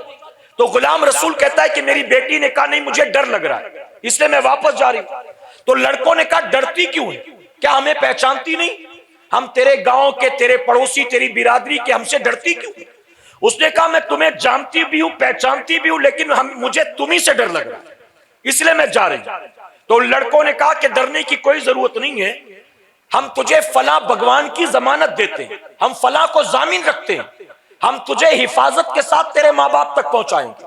تو لڑکی نے کہا کہ اس کا نام مت لو، میں اسے ایک بار آزما کر دیکھ چکی ہوں، میں بڑی پریشانی میں تھی اور میں نے اسی کو مدد کے لیے پکارا تھا لیکن وہ مدد کو نہیں آیا، تو میں اس کو ضامن نہیں رکھتی۔ تو لڑکوں نے دوسرے کا نام لیا کہ چلو اس کو ضامن رکھ لیتے ہیں۔ لڑکی نے اس کا بھی انکار کر دیا کہ ایک بار اس کو بھی آزما چکی ہوں۔ انہوں نے کہا کہ ٹھیک ہے فلاں کو رکھ لیتے ہیں۔ ایک ایک کر کے وہ سب کا نام گناتے رہے اور میری بیٹی نے سب کا منع کر دیا، میں اس کو میں نہیں مانتی، اس کو ضامن نہیں رکھتی، اس کو میں آزما چکی ہوں، اس نے میری کبھی مدد نہیں کی ہے، یہ کہہ کر میری بیٹی نے سب کو ریجیکٹ کر دیا۔ آخر ان لڑکوں نے کہا چل ٹھیک ہے مسلمانوں کے اللہ کو ضامن رکھ لیتے ہیں، اب تو چلے گی۔ تو میری بیٹی نے کہا میں اللہ کو تو مانتی نہیں ہوں، تو میں اس کو ضامن کیوں رکھوں؟ تو ان لڑکوں نے کہا چل مسلمانوں کے نبی کو ضامن رکھ لیتے، ان کے رسول کو۔ تو غلام رسول کہتا میری بیٹی نے کہا میں تو ان کو جانتی نہیں ہوں، میں ان کو ضامن کیوں رکھوں؟ تو ان لڑکوں نے کہا کسی کو تو جانتی ہوگی، کسی پر تو بھروسہ ہوگا، ارے جس کو تو چاہتی ہو اسی کو ضامن رکھ لے، ہم اسی کی ضمانت دیتے تجھے باحفاظت لے چلیں گے۔ تو غلام رسول کہتا ہے میری بیٹی نے کہا ٹھیک ہے تم نہیں مانتے ہو تو چلو۔ میرے پڑوس میں ایک مسلمان عورت رہتی ہے، اس کی بیٹی میری سہیلی ہے، ان کے گھر میں ہر 11 تاریخ کو کسی غوث پاک کی نیاز ہوتی ہے، اور میری سہیلی غوث پاک کی بڑی تعریف کرتی ہے۔ میری سہیلی کہتی ہے کہ غوث پاک کو جب بھی مدد کے لیے پکارو وہ آتے ہیں۔ میری سہیلی کہتی ہے کہ غوث پاک کہتے ہیں میرا گھوڑا ہمیشہ تیار رہتا ہے، غوث پاک کہتے ہیں میرا تیر ہمیشہ کمان پر چڑھا رہتا ہے، غوث پاک کہتے ہیں میرا نشانہ کبھی خطا نہیں کھاتا۔ اب تم نہیں مانتے تو چلو آج ان کو بھی آزما لیتے ہیں، میں غوث پاک کو ضامن رکھتی ہوں، چلے گا؟ غلام رسول کہتا ہے چاروں لڑکوں نے ایک دوسرے کی آنکھوں میں آنکھیں ڈالی، مسکرائے۔ وہ کیا جانتے تھے غوث پاک کو؟ انہوں نے کہا چل ٹھیک ہے تو نہیں مانتی تو غوث پاک کو ضامن رکھ لیتے۔ اب میری بیٹی نے غوث پاک کو ضامن رکھ لیا۔ اب وہ چاروں لڑکے میری بیٹی کے ساتھ چلے، وہ چلتے چلتے جب اس مقام پر پہنچے جہاں گھنی جھاڑیاں تھی، جنگل نما راستہ تھا، وہاں پہنچنے کے بعد لڑکوں نے رنگ بدلا، ایک ایک کر کے چاروں طرف سے میری بیٹی کو گھیر لیا، اور ان لڑکوں نے کہا تو نے ہمارے دیوی دیوتاؤں کا اپمان کیا ہے، ہم تیرے پیچھے آئے تھے صرف تیرا مال لوٹنے، اب مال بھی جائے گا، عزت بھی جائے گی، اور کسی کو تو بتائے نا اس لیے اب تیری جان بھی جائے گی۔ غلام رسول کہتا ہے یہ کہہ کر ایک لڑکا آگے بڑھا اور اس نے میری بیٹی کا ہاتھ پکڑا، دوسرے نے اس کے دوپٹے کو گھسیٹا، تیسرے نے اس کے گلے پر پڑے ہوئے ہار کو کھینچا، چوتھے نے اس کے بال کو پکڑا۔ اب جب چاروں طرف سے لڑکے حملہ ور ہوئے، ایک ایک کر کے میری بیٹی کو اپنی طرف کھینچنے لگے۔ میری بیٹی چاروں طرف یہاں وہاں جھاڑیوں میں دیکھتی تھی، لڑکے کہا لگا کر کہتے ہیں کس کو دیکھتی ہے، یہاں تیری مدد کو آنے والا کوئی نہیں ہے۔ وہ لڑکی کہتی ہے ایسا ہو ہی نہیں سکتا، میری سہیلی ہمیشہ غوث پاک کی تعریف کرتی ہے اور مجھے یقین ہے غوث پاک مدد کو ضرور آئیں گے۔ لڑکوں نے کہا کوئی نہیں آنے والا ہے۔ وہ لڑکی رونے لگی اور رو رو کر کہتی ہے، غلام رسول بیان کرتا ہے اے غوث پاک بھلا کب آؤ گے؟ لڑکی رو رو کر کہتی ہے جب سب کچھ لٹ جائے گا کیا تب آؤ گے؟ ارے جب کچھ نہیں بچے گا تو آ کے کرو گے کیا؟ میری بیٹی نے ابھی یہ کہا ہی تھا، اچانک جھاڑی ہلنے لگتی ہے اور پیچھے سے آواز آتی ہے بیٹی پریشان نہ ہو، تیرا عبد القادر آ گیا ہے، غوث پاک آ گیا ہے۔ غلام رسول کہتا ہے غوث اعظم آتے ہیں، ہاتھ میں ننگی تلوار تھی، آپ گھوڑے پر سوار تھے، ایک ہی ضرب لگایا ہے آپ نے، ایک وار میں چاروں لڑکوں کی گردنیں تن سے جدا ہو کر زمین پر ڈھیر ہو گئی ہیں، لاشا تڑپنے لگا ہے۔ میری بیٹی نے آگے بڑھ کر پیر پکڑ لیا، غوث پاک نے شفقت سے سر پر ہاتھ رکھا اور کہا بیٹی اٹھ، چل تجھے تیرے ماں باپ تک پہنچا دوں۔ تو میری بیٹی نے کہا ماں باپ تک بعد میں جاؤں گی، میری گردن میں اپنی غلامی کا پٹا ڈال دیں، مجھے ہمیشہ کے لیے اپنا بنا لیں، جہاں کوئی مدد کو نہیں آیا ہے آپ مدد کو آئے ہیں۔ وہ غلام رسول کہتا ہے غوث پاک نے میری بیٹی کو اپنے نانا کا کلمہ پڑھایا ہے، اس کے بعد باحفاظت لایا ہے، ہم تک پہنچایا ہے۔ میری بیٹی نے سارا واقعہ بیان کیا، ہمیں یہ یقین نہیں ہوتا تھا، ہم تو پریشان تھے، ہم بیٹی کے ساتھ بھاگتے ہوئے آئے، ہم جنگل میں اس مقام پر پہنچے تو ہم نے دیکھا واقعی چاروں لڑکوں کی لاشیں پڑی تھی، سر تن سے جدا ہو چکا تھا۔ اب جب ہم نے اپنی آنکھوں سے یہ ثبوت دیکھ لیا تو ہمارا پورا خاندان جو ہے غوث پاک کا غلام بن گیا ہے، ہم سب نے غوث پاک کے نانا کا کلمہ پڑھ لیا ہے۔ اسی لیے میں کہہ رہا تھا سارے سن کر سبحان اللہ کہہ رہے ہیں، میں تو اپنی آنکھوں سے دیکھ کر آیا ہوں۔ اللہ اکبر۔ اے سنیوں پتہ چلا غوث اعظم آج بھی وہی ہیں، ان کا گھوڑا آج بھی تیار ہے، آج بھی تیر کمان پر چڑھا ہے، آج بھی غوث پاک کا نشانہ خطا نہیں کھاتا ہے، لیکن پھر بھی ہم رسوا اور ذلیل تبدیل ہوتے ہیں، ہماری مدد نہیں ہوتی ہے، تو جانتے ہو وجہ کیا ہے؟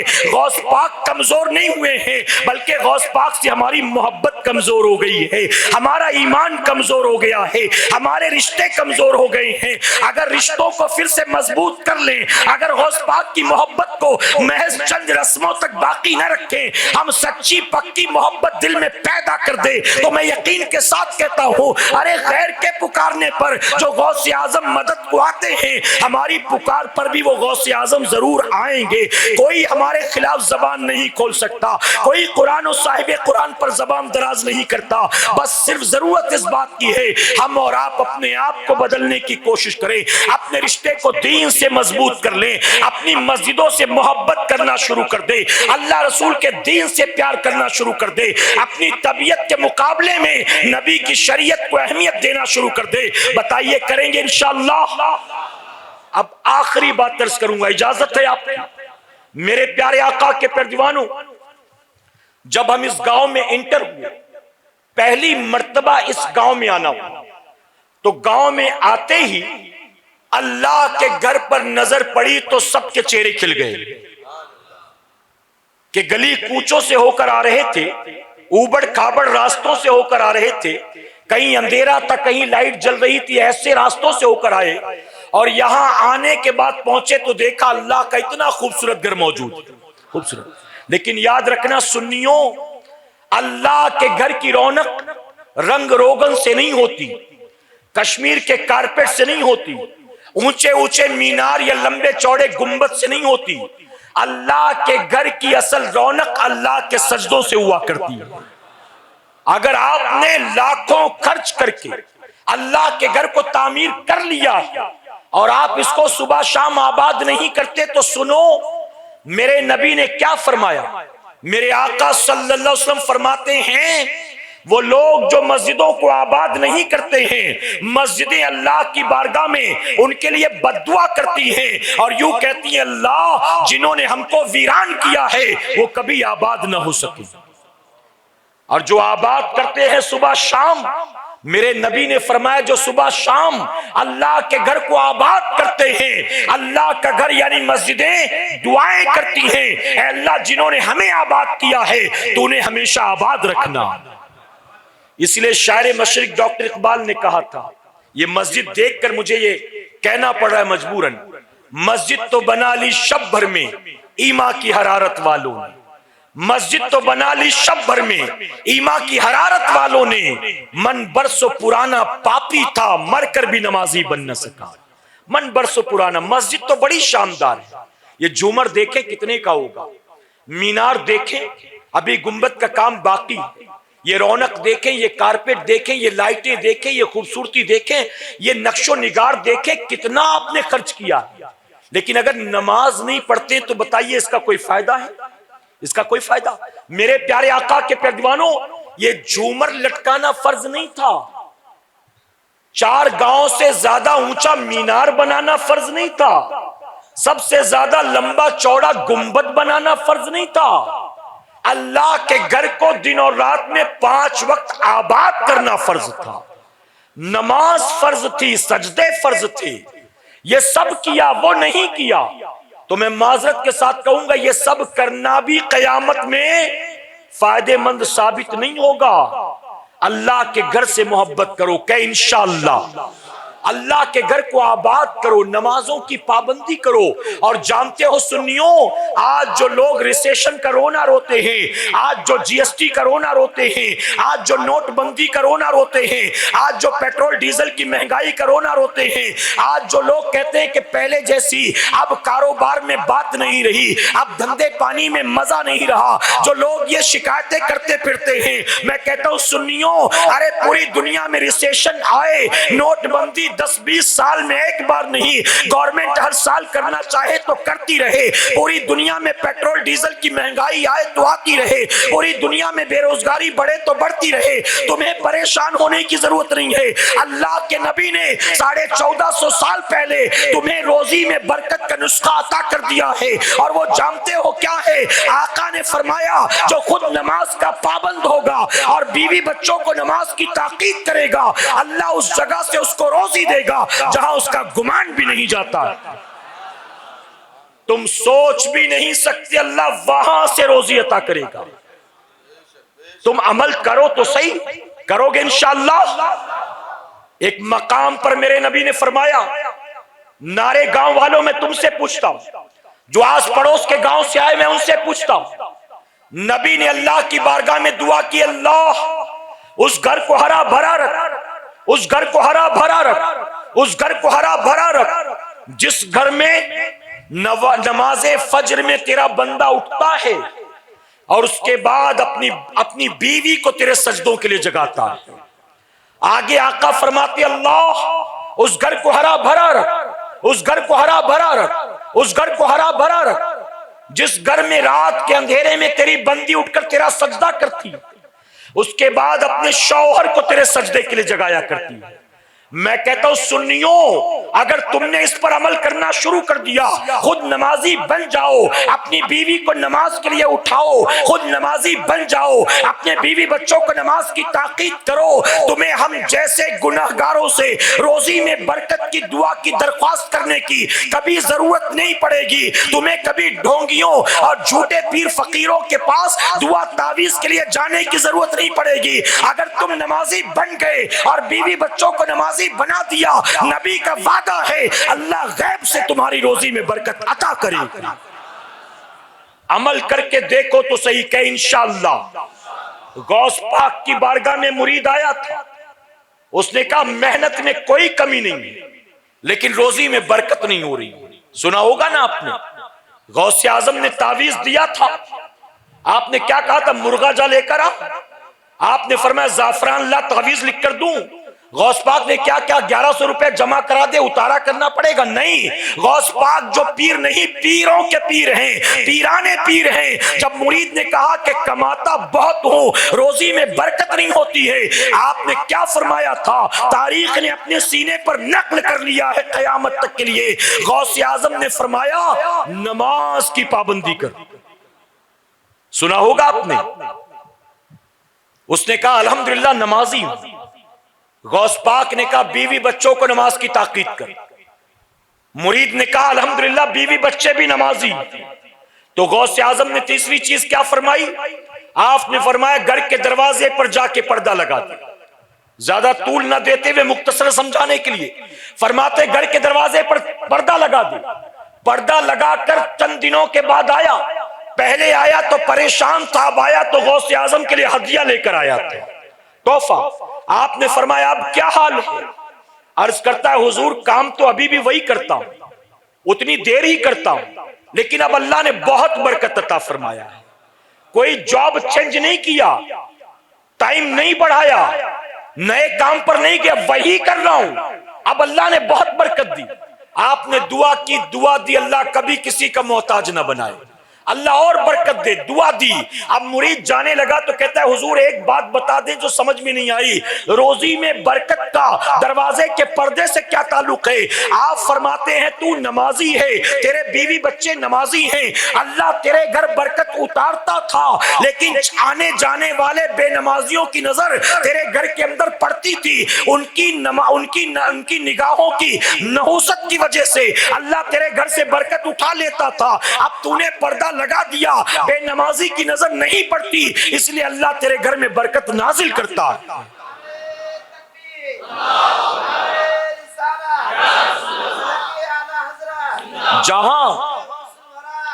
جہاں سارے گھر والے نمازی ہوں, بے نمازی کی نظر پڑ جائے تو برکت اٹھا لی جاتی. یہاں تو پورا کا پورا گھر بھرا پڑا بے نمازی سے.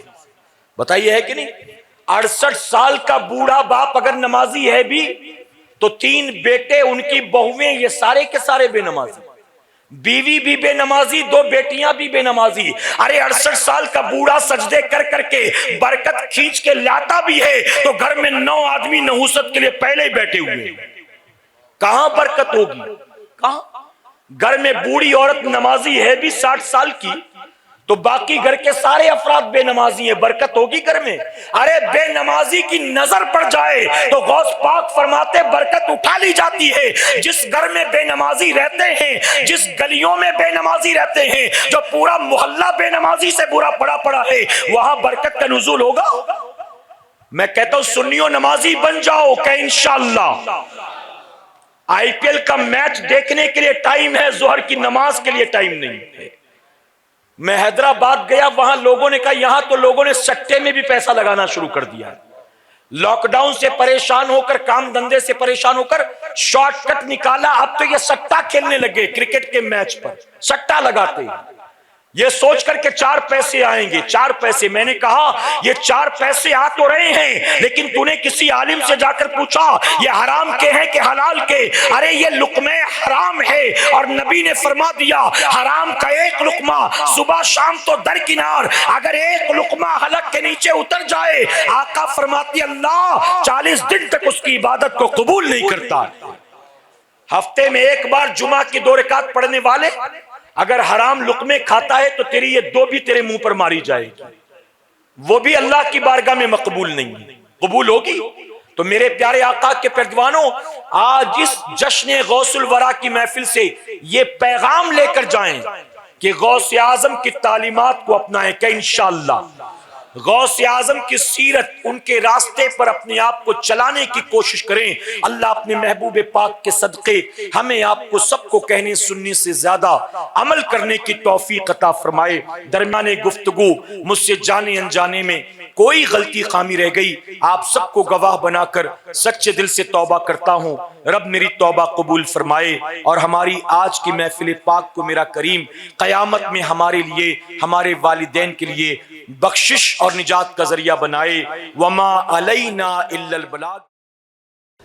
آج ہی SDI چینل کو سبسکرائب کریں، بیل آئیکن پر کلک کریں۔ ہماری حوصلہ افزائی کے لیے کمنٹس، لائک اور شیئر بھی کرتے رہیں۔